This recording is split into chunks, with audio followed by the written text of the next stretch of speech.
En los 4 evangelios nosotros encontramos las palabras de nuestro Señor comisionando a los discípulos. Ya son 4 evangelios diferentes, escritos por autores diferentes, y entonces cuando usted encuentre un énfasis, algo repetitivo en ellos, usted tiene que entender que eso es algo sumamente importante que nosotros debemos detenernos para considerarlo, para meditar en lo que ahí está escrito. Entonces, cuando encontramos que la gran comisión, que es encargar a los seguidores de Jesús, a sus discípulos, que una vez que Él partiera de esta tierra, esperasen la venida del Espíritu Santo, el cual les iba a capacitar para una importante tarea. ¿Y cuál era esa importante tarea? La predicación del Evangelio, ¿ya? A los apóstoles fue comisionado inmediatamente por el Señor, ¿ya? Ellos fueron comisionados inmediatamente y ellos cumplieron la tarea junto con los primeros discípulos y, como dice Pablo en Romanos, lo llenaron todo con el Evangelio de Jesucristo. Y donde iban, donde eran esparcidos, donde si sufrían persecución y perdían todo y tenían que trasladarse a otro lugar, ellos, como tarea más importante, no era encontrar un trabajo en el otro lugar, era ir donde quiera que estuviesen predicando el Evangelio. ¿Lo entendieron así? ¿Ya? Porque era un mensaje que para ellos estaba certificado su veracidad con la resurrección de Jesucristo de entre los muertos. Ellos habían puesto la fe en el Mesías, pero cuando le vieron morir en la cruz, ¿qué pasó con ellos? Su esperanza, su fe se vino al suelo, todo se derrumbó para ellos. Pero cuando Cristo resucita y se les aparece a ellos, sus vidas fueron radicalmente transformadas por el poder de Dios. Y eso fue lo que los impulsó a lo que dice Pedro: no podemos dejar de decir, de anunciar lo que hemos visto y oído. Y eso tiene un paralelo con nuestra vida, en el encuentro personal con Jesús, ese encuentro transformador, eso que entendemos nosotros que estábamos ciegos espiritualmente, pero desde el momento que conocimos al Salvador, nuestros ojos fueron abiertos y hoy decimos: puedo ver, puedo entender, puedo ahora comprender el valor de la cruz de Cristo. Ese poder transformador es el que impulsa al creyente a predicar el Evangelio. Ahora, cada generación ha sido obediente a través del tiempo, cada generación, para que el Evangelio llegase 2000 años más tarde hasta lo último de la tierra. Si usted mira allí en el mapa, ¿no es cierto?, el mapa mundi, usted se da cuenta que desde Jerusalén, donde fueron comisionados, hay una gran distancia hasta este Chile que está acá en este rincón del planeta. Ya, ellos fueron fieles, los creyentes de las generaciones pasadas fueron fieles. Y nosotros tenemos que obedecer el mandamiento, pero también honrar la memoria de aquellos que incluso dieron hasta su propia vida para predicar el Evangelio. Tenemos la historia del cristianismo a través de los siglos llena de mártires que ofrendaron sus vidas para predicar el Evangelio. Así que, hermanos amados, honremos esa memoria. No dejemos de predicar su palabra. Hay una tribu que les compartía la otra vez yo en Ecuador, que son los Aucas. Eran una tribu hace unas décadas atrás indomable y que eran bien feroces ellos.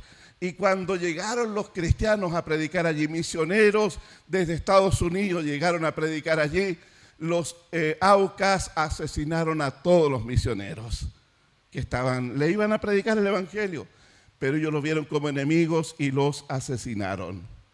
Luego la esposa de Jim Elliot, uno de los misioneros asesinados, fue a predicar allí el evangelio.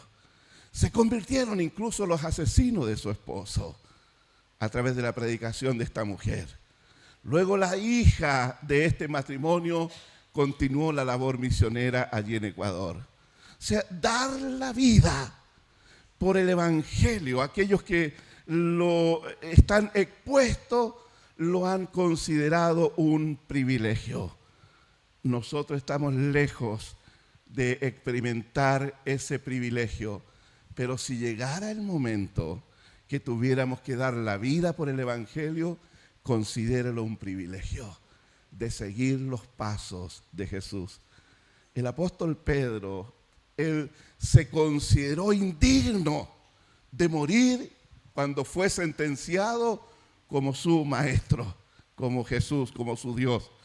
Entonces Pedro pidió a las autoridades que lo crucificaran con la cabeza hacia el suelo. Él no quería morir, no se sentía indigno de ser crucificado con la cabeza en alto. Así que fue crucificado a la inversa.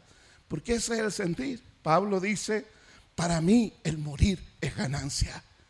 O sea, era tan fuerte el sentir de ellos, la responsabilidad de ellos en esta comisión que habían recibido, que ellos dedicaron su vida a predicar el evangelio. ¿Estamos dispuestos a eso nosotros en este presente siglo? ¿Ya? Hay gente que dice, no, yo estoy dispuesto a morir por Cristo. ¿Ya? Pero la otra pregunta sería, ¿está dispuesto ahora a vivir para Él? Sí, porque morir por Cristo es como muy lejano en esta cultura. ¿Ya? Si estuviéramos predicando entre los musulmanes allá, claro que es otra cosa. Pero aquí, en este lugar de la tierra donde no hay persecución, donde no hay peligro de muerte por ser cristiano como en otras latitudes, ¿está usted aquí dispuesto a vivir para Él? Porque podemos decir, sí, yo estoy dispuesto a morir, pero la pregunta es, ¿estoy dispuesto a vivir para Él? Y si estoy dispuesto a vivir para Él, lo que Él me está pidiendo en este tiempo es que yo predique el evangelio, es que yo anuncie a Cristo, es que yo le hable a mis compañeros de trabajo, es que yo le hable a mis familiares que pareciera que son tan duros para el evangelio. ¿Ya? Y desistimos y desmayamos de seguir predicándole. Pero piense un poco en usted. ¿Usted fue un pan de Dios cuando le predicaron? ¿Ya? No. Nuestro corazón era otra cosa. ¿Ya? Entonces, lo primero que debemos ver, ¿por qué debemos predicar? ¿Por qué yo debo predicar el evangelio? Primero, porque es un mandato divino, por eso nomás. O sea, esa es razón suficiente. Si Dios es mi Dios, entonces lo que Él me mande, yo estoy llamado a obedecerlo. Primero, es un mandato divino, ¿ya? Dice así Mateo 28, 18 al 19. Jesús se les acercó y les habló diciendo a los discípulos, toda potestad me es dada en el cielo y la tierra. Por lo tanto, id. Ahí está el mandato, ¿se da cuenta? Id. No les dijo, mire, considérelo, les sugiero, piénsenlo, me dan una respuesta más tarde. Ya, eso es que me deja a mí la potestad para decidir acerca de un asunto. Pero aquí no está dejando en mis manos la potestad de decidir. Aquí está diciendo, si ustedes son mis discípulos, si ustedes reconocen que yo soy el Señor sobre sus vidas, si ustedes están reconociendo que yo soy el Dios verdadero, entonces este es mi encargo para ustedes. Esta es mi voluntad para ustedes. Esto es lo que yo quiero que ustedes hagan. ¿Qué es lo que hay que hacer? Ir y predicar el evangelio. ¿Ya? O sea, la conjugación es imperativo. ¿Se da cuenta?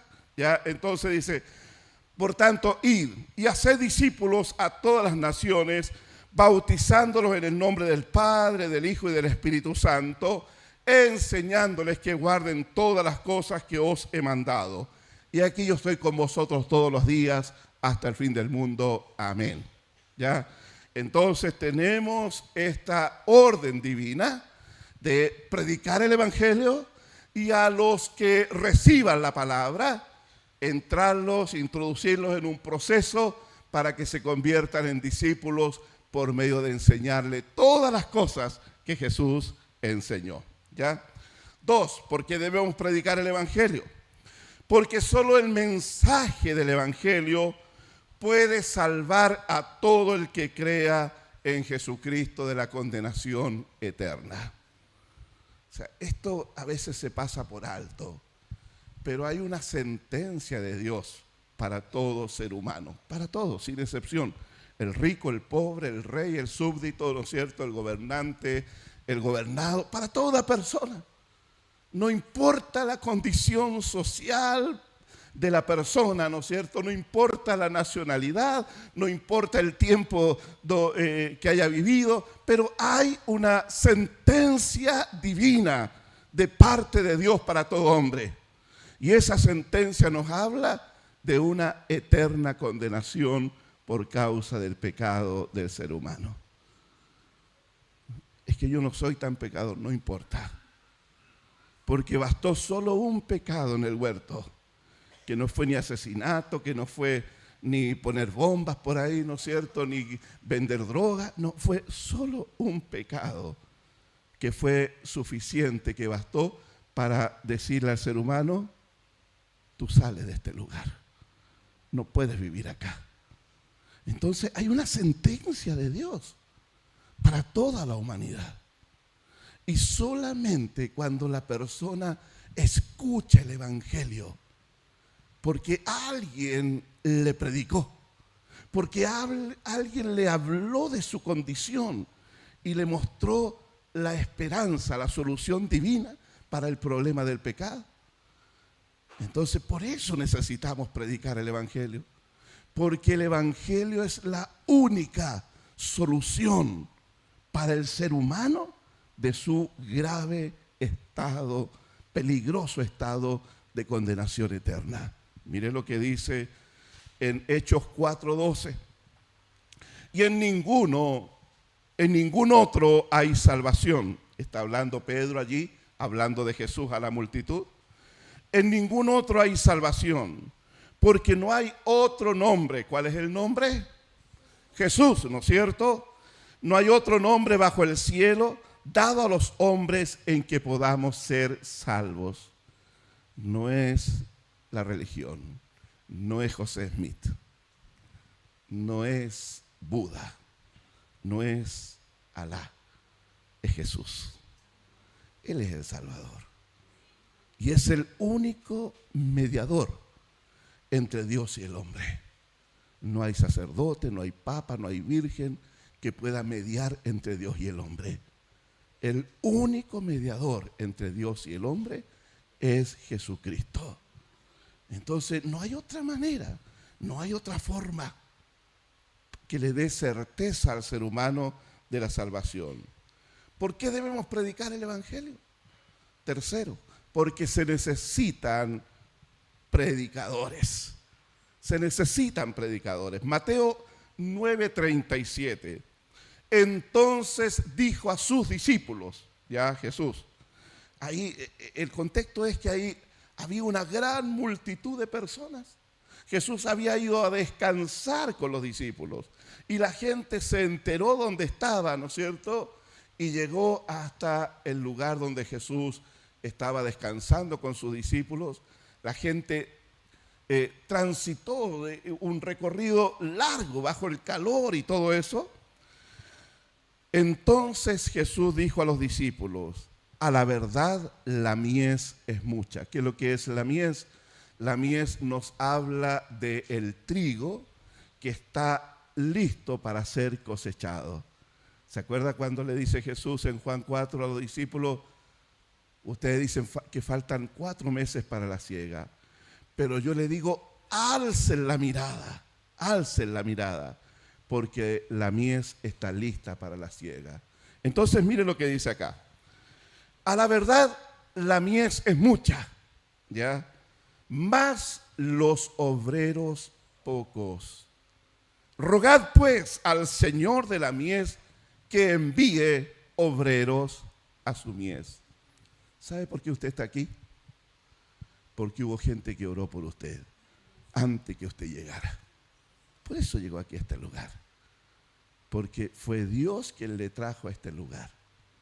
Pero Dios también le trajo en respuesta a la oración de quienes ya estaban aquí, que habían llegado antes que usted, porque otros habían orado por ellos. Entonces, aquellos que fueron responsables para orar por usted, oraron al Padre pidiendo, Señor, ¿qué cosa? Trae espectadores a tu iglesia. Ya, que vengan a ver lo que hacemos. ¿Así fue? No, Señor, trae obreros a tu mies. ¿Por qué? Porque la mies es mucha y los obreros pocos.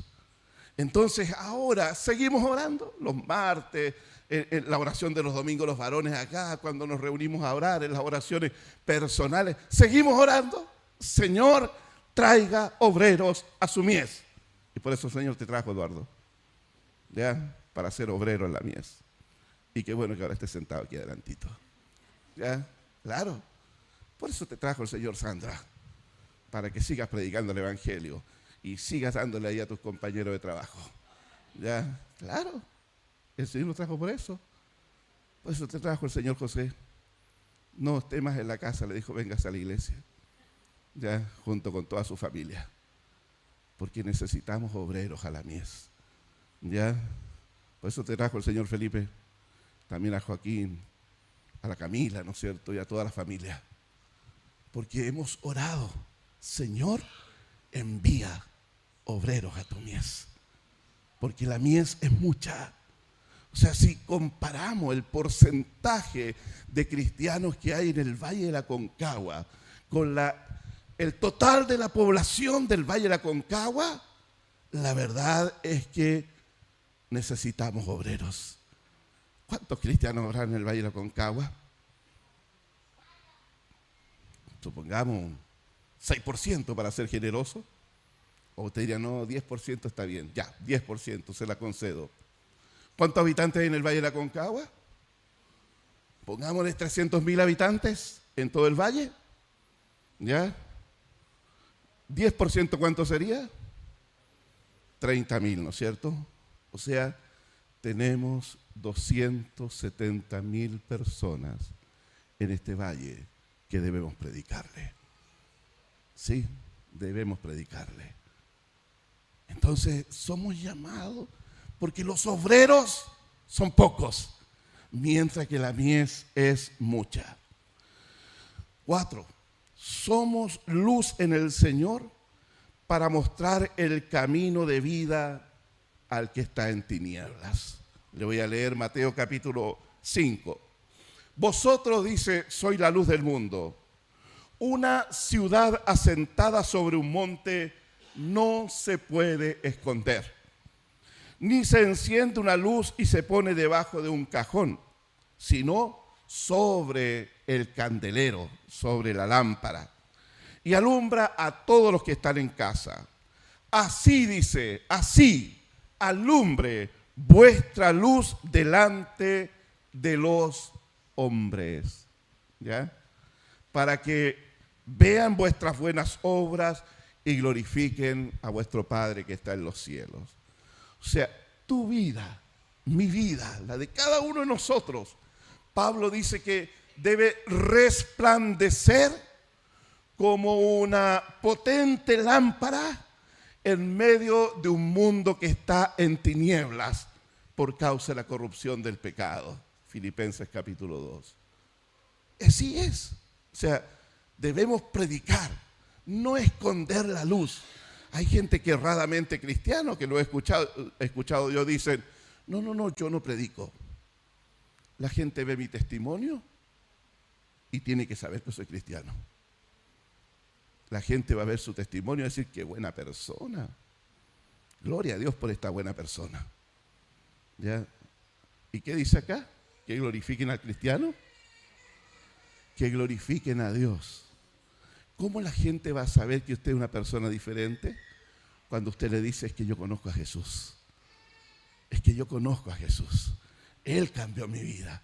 Él me ha hecho la persona que soy. Oiga, jefe, si usted me hubiese contratado unos años antes, yo le robo hasta el gato aquí. Pero Cristo me cambió. Ya no robo. Ahora soy un aporte a la empresa. ¿Ya? Oye, qué hermosa familia la de allá. ¿Ya? Oye, mira cómo trata a sus hijos, mira cómo trata a la esposa, mira cómo la esposa trata a su esposo. Sí, somos una familia así, porque Cristo nos cambió. Si no hubieses conocido tiempo antes, la verdad es que aquí no habían platos buenos en esta casa. ¿Ya? Las paredes todas rotas en esta casa. El griterío en esta casa. Era un infierno para los que aquí vivían. Pero Cristo cambió esta familia y también puede cambiar la tuya. ¿Se da cuenta? Entonces, cuando glorificamos al Señor, ¿cómo lo vamos a glorificar? ¿Qué decía el texto acá? Con nuestras buenas obras. ¿Ya? Entonces, luego nosotros le explicamos a la persona por qué vivimos de esa manera, por qué somos así. Y ahí la gente entiende, por esto, este es canuto, dicen. ¿Ya? Y la gente se va a dar cuenta y va a glorificar el nombre del Señor. Así que predique el Evangelio. Hable de Jesús, hable del Salvador. 5, porque debemos predicar. Dios no te va a dejar solo. Dios va a poner las palabras precisas en tu boca. Hay muchos cristianos que se paralizan y dicen, es que no sé qué decirle. Es que no sé cómo empezar a predicar. Solamente usted dígale al Señor, Dios, úsame. Y atrévase usted a dar el primer paso. ¿Sabes qué? Quiero decirte algo. Solamente diga eso. Solo, quiero decirte algo a ti. Y la persona dice, sí, ¿qué será? Mira, quiero hablarte del amor de Dios. Y usted no se va a dar ni cuenta cómo van a fluir las palabras a través de usted. Pero usted tiene que abrir la boquita. Porque si no la abre, Dios no le va a poder usar. Mire lo que dice Mateo 10:20. Porque no sois vosotros los que habláis, sino el Espíritu de vuestro Padre que habla en vosotros. Deje que el Espíritu le use. Deje que el Espíritu fluya a través de usted. No se paralice por temor a que usted no va a tener que decir. Solamente comience, dé el primer paso. ¿Ya? Atrévase. Como el dicho, el que no mete las patitas al río, no cruza. ¿Ya? No lo cruza. Entonces, dé el primer paso. Solamente dígale, Señor, aquí estoy, úsame, me da miedo, me da terror hablar, nunca lo he hecho. Hable y dígale a la persona, quiero decirte algo. Quiero decirte que Dios te ama. Quiero decirte que Dios está interesado en ti. Y deje que el Espíritu Santo fluya allí. Porque ese Espíritu que a usted le va a usar allí, conoce a esa persona, tal cual es. Y de seguro va a poner en usted palabras y frases que esa persona va a quedar sorprendida. ¿Y cómo sabe esto? ¿Quién le habrá contado? ¿Por qué me está hablando así de esta manera? Algo debe saber. Está la persona procesando en su mente allí, tratando de encontrar una explicación. Usted sabe que la explicación es que el Espíritu Santo le está usando, que el Espíritu Santo está fluyendo a través de usted. Y eso es maravilloso, mi hermano. Eso es un privilegio que experimentan los que abren su boca para declarar las maravillas del Señor. Predique, aun cuando crea que no te escucharon. Predique. Es como que usted ve allí esa fachada de dureza, esa fachada de apatía, esas burlas que a veces salen de la persona por lo que le estoy diciendo. Predique usted. No importa si le rechazan, no importa si se ríen, no importa si usted ve dureza en la persona. Predique, predique. ¿Sabe por qué? Le voy a leer un texto bíblico. Isaías 55, 10 y 11. Isaías, búsquelo también si quiere. dice ahí, porque como desciende de los cielos la lluvia y la nieve y no vuelve allá, ¿ya? Cae la lluvia en la tierra, no regresa al cielo la lluvia de ninguna manera, la nieve se derrite en la montaña. Dice, sino que riega la tierra y la hace germinar y producir y da semilla al que siembra y pan al que come. ¿Ya? Así dice, así como esa lluvia, será mi palabra que sale de mi boca. No volverá a mí vacía, sino que hará lo que yo quiero y será prosperada en aquello para que la envíe. Predique. No importa la aparente respuesta que usted reciba de las personas. Predique. ¿Sabe? Estaba el otro día conversando con unos queridos hermanos en Quillota, con mi esposa, y nos contaron el testimonio de un sobrino de ellos, que se había apartado del Señor, pero muy lejos del Señor, no quería nada con el Señor.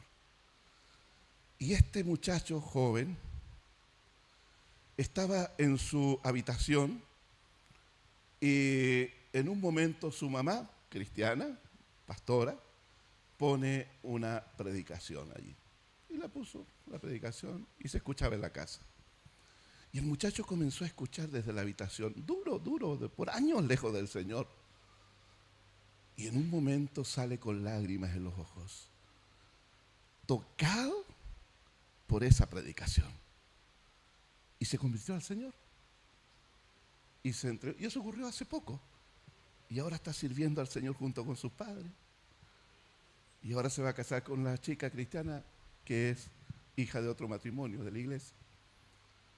Predique, predique. Aun cuando aparentemente usted no ve resultados, predique. Porque dice la palabra, uno siembra, otro riega. ¿Y qué dice después? Pero Dios da el crecimiento. ¿Qué es lo que decía acá? Así como cae la lluvia, como cae la nieve, y luego baja al valle, riega y produce fruto, esa lluvia que cayó en la montaña, ¿no es cierto? Si usted va a ver el río, ahí viene mucha agua en el río. Es una bendición ver el río este año. No lo veíamos así hace tantos años, Río Concagua. ¿Ya? Y está bajando el agua. Y los agricultores la sacan y riegan sus campos, ¿no es cierto? Y todo eso. ¿Ya? Pero usted no sabe cómo vino el crecimiento de la fruta.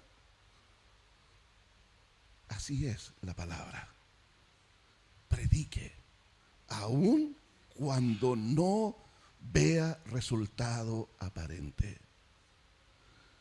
Por años, 2 años, no tanto años, 2 años, le prediqué a una compañera del liceo, 2 años, ¿ya? Cuando recién llegamos aquí a los Andes. Yo estudié ahí en el Maxala, en la nocturna. Y le prediqué, y le predicaba. Me decía, y le seguía predicando. Un día me dijo, no sé, esta pregunta, sóplame, me dijo. No, le dije, yo no te voy a soplar. Que soy mala persona, me dijo. Después, un día llegué a una prueba, no sabía nada yo de la prueba química, y ella me dijo, copia, me dijo. No, le dije, yo no voy a copiar. Me saqué un 1. Viste que soy tonto, me dijo después. Porque sacó buena nota ella. Y le predicaba yo, y le hablaba de Cristo. Y un día me grita en la calle, Juan Carlos. Y era ella, la Jessica. Ahora entiendo por qué era así, me dijo. Ahora entiendo lo que tú me hablabas. Me convertí, me dijo, me convertí a Cristo, me dijo. Predique, porque en el tiempo de Dios va a venir fruto por la palabra que usted predica. No se deje amedrentar por la aparente dureza del corazón. Esa dureza puede tener muchas razones. Desilusión de la gente con otros cristianos, ¿no es cierto? La injusticia que vivió en la vida, los dolores de la niñez, no sé, cualquier cosa. Esa dureza que está allí. Pero la palabra de Dios es poderosa, que penetra hasta partir el alma, las coyunturas, todo, y penetra hasta el interior. La palabra es como un martillo que quebranta toda dureza del corazón humano. Pero si no la predicamos, no va a haber palabra en el corazón de la gente, para que en el momento que el Señor estime, esa palabra produzca un efecto transformador en esa vida. Así que predique, siga hablando de Cristo. El Evangelio es muy eficaz, es muy eficaz. A principios del siglo pasado hubo un avivamiento en Gales, en el 1904. Gales queda en el norte de Inglaterra. La condición de Gales a principios del siglo pasado era deplorable. El vicio, la borrachera, las apuestas, la inmoralidad, la violencia, etcétera. Pareciera que todo el ejército demoníaco se atrincheró en Gales para desatar todo tipo de inmoralidad y de conductas mundanas e injustas. Pero Dios usó un joven de 25 años llamado Evan Roberts para despertar a la iglesia. Él comenzó a predicar en los púlpitos de la iglesia, para que la iglesia se levantara a predicar. No podemos estar encerrados en cuatro paredes, decía Evan Roberts. Tenemos que ir donde está el pecado, la inmundicia, la inmoralidad y predicar el evangelio a la gente. Y la iglesia comenzó a movilizarse y fueron a los campos, fueron a las minas de carbón a predicar. Y Dios usó a Evan Roberts en un poderoso avivamiento. En pocos años, más de 100.000 conversiones allí en ese lugar. Más de 100.000 personas convertidas allí. Las cantinas, los bares se vaciaron. ¿Sabe? Y esto es parte de la historia de Gales. Las cárceles se vaciaron también, porque la gente cumplía su condena y salía y ya no había más condenados. La policía no tenía trabajo. ¿Y sabe lo que hicieron la policía? Formaron coros vocales. Usaron su tiempo en eso. Y iban iglesia en iglesia haciendo presentaciones. Policías cantando himnos en los cultos. ¿Ya? Léalo, es parte de la historia del avivamiento en Gales. ¿Sabe? En las minas de carbón, las bestias que ayudaban a sacar los minerales del fondo de la mina no sabían qué hacer, porque hasta antes las bestias interpretaban las groserías de los mineros y así obedecían. Pero los mineros dejaron de decir groserías y ahora trataban amablemente a esas bestias y no sabían qué hacer las bestias. La verdad es que el Evangelio es eficaz. El Evangelio es poder transformador. El Evangelio es lo que restaura una vida dañada, destruida por el pecado. El Evangelio es lo único que puede librar a la persona de las amarguras de su corazón, librarla de las ataduras de la depresión. El Evangelio es poder de Dios, que transforma familias enteras, que quita el machismo del corazón del hombre, que quita el dolor de la rebelión del corazón de la mujer. El Evangelio es poder transformador. Por lo tanto, hermanos, prediquemos esta palabra de salvación. Todos nosotros somos llamados a predicar el Evangelio de Jesucristo. Todo creyente lleno del Espíritu Santo, bautizado por el poder de Dios, predicará y hablará de Cristo a los no salvados. Por ello, amada iglesia, porque tenemos un tesoro invaluable en nuestras manos. El Evangelio es el tesoro, el don del cielo, un poderoso mensaje que le enseña al hombre a encontrar el camino hacia el Creador. Prediquemos la palabra. Somos llamados a abrir la puerta de salvación a la gente. La iglesia, como dicen algunos templos por ahí, es puerta del cielo. Sí, eso es la iglesia, una puerta al cielo. No es que la iglesia salve a la gente, pero es la iglesia la encargada, la responsable, la divinamente autorizada para predicar el evangelio y abrir esta puerta de salvación para la gente. No nos cansemos de predicar. Hoy en la tarde vamos a Puerto Montt, ¿no es cierto?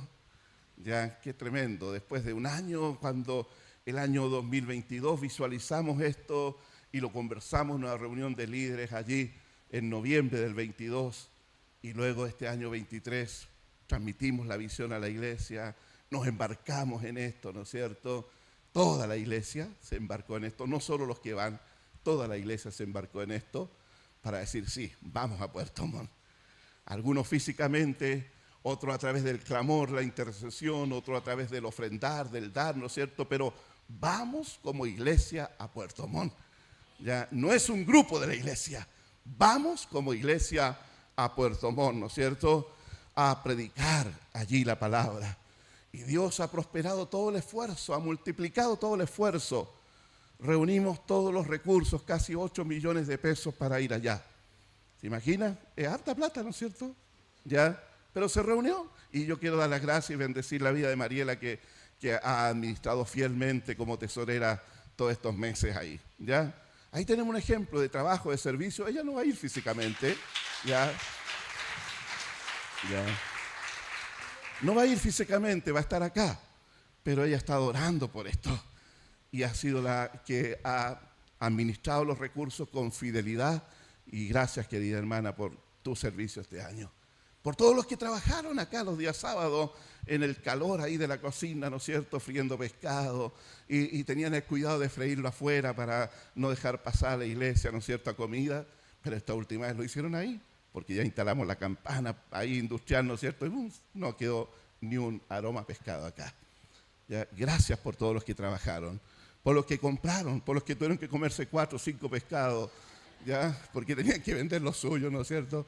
Gracias por su trabajo, su esfuerzo, su dedicación. Por los que ofrendaron, ¿no es cierto? Y trajeron de su despensa mercadería para ir reuniendo lo que necesitábamos acá. Y me decía Gabriel, que no está presente, que también hizo un tremendo trabajo en eso, junto con mi esposa y con Cecilia. Ya se reunió todo lo que necesitábamos en la lista. Oiga, tenemos allá un puesto de feria, pero mayorista allí, al otro lado, con frutas, verduras, ¿no es cierto? Y todo lo que íbamos a llevar allá. O sea, vamos cuando nos subamos al bus, vamos a pesar un tanto, pero cuando volvamos el bus se va a achicar así un poquito más. ¿Ya? Gracias por todo el esfuerzo, la generosidad de todos, ¿ya? Cómo se preocuparon de que todo estuviera, por nuestras hermanas de las 99 que prepararon, ¿no es cierto?, también las poleras. Ahí mi hermano Boris viene con su polera, ¿no es cierto?, allí de Misiones, ya.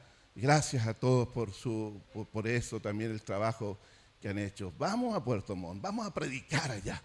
¿Ya? Vamos a ir a recorrer el Altos del Tepual en Puerto Montt, allí, ese sector grande, bonito que ustedes van a conocer, y vamos a ir a predicar el evangelio allí en ese lugar. Vamos a abrir la puerta del reino a mucha gente allí en estos 10 días que vamos a estar. Así que gloria a Dios por eso, mi hermano querido. Gloria a Dios por eso. ¿Ya? La verdad es que yo me siento muy bendecido. Como lo he dicho otras veces, a cualquier pastor le gustaría tener esta iglesia. ¿Ya? Ustedes son la mejor iglesia que uno puede pastorear. Así que los bendigo por eso. Me siento honrado con mi esposa de ser los pastores de esta congregación, con gente que ama al Señor, gente que adora al Señor, gente que sirve al Señor con esfuerzo y dedicación. Este año también vamos a retomar la predicación en la Plaza de Armas. Una vez al mes vamos a ir apatotados para allá, ¿ya? A tener música, canto, adoración, oración por la gente. Ahí vamos a tener stand para orar, de consejería en la plaza, ¿no es cierto? Una vez al mes vamos a estar el último sábado de cada mes a las 11 de la mañana, ya ahí convocados a predicar en la Plaza de Armas. Los jóvenes también van a hacer evangelismo en diferentes sectores de la ciudad, allí para ir alcanzando a otros jóvenes también con la palabra del evangelio. Así que, hermanos amados, este año va a ser un año de trabajo evangelístico. Este año vamos a abrir la puerta del reino a mucha gente en este Valle de la Aconcagua. También vamos a retomar todo lo que es la consolidación, ¿ya? Donde ahí necesitamos obreros que nos ayuden a retener el fruto, que nadie se pierda de la gente que Dios pone en nuestra mano, que nadie se pierda por falta de preocupación por las almas, ¿ya? Así que ahí necesitamos hartos obreros que trabajen en la consolidación, ¿ya? La verdad es que seguiremos levantando el clamor de nuestro Señor, quien dijo: la mies es mucha, los obreros pocos. Rogad pues al Señor de la mies que envíe obreros a su mies. Pero a la vez también le respondemos, como Iclasna, como Iglesia de Cristo a las Naciones, le decimos: Señor, aquí estamos, aquí hay obreros, aquí tu oración está siendo respondida, porque yo dispongo mi vida para predicar el Evangelio, para abrir la puerta del reino a muchas personas. Hoy estamos dando este gran paso para ir al sur, diciéndole: Señor, vamos dispuestos a trabajar, a servirte allí en ese lugar, pero esa misma disposición la mantendremos durante este año, y esa misma disposición la mantendremos hasta el final de nuestros días, porque tú nos llamaste para ser obreros en el reino. Amén.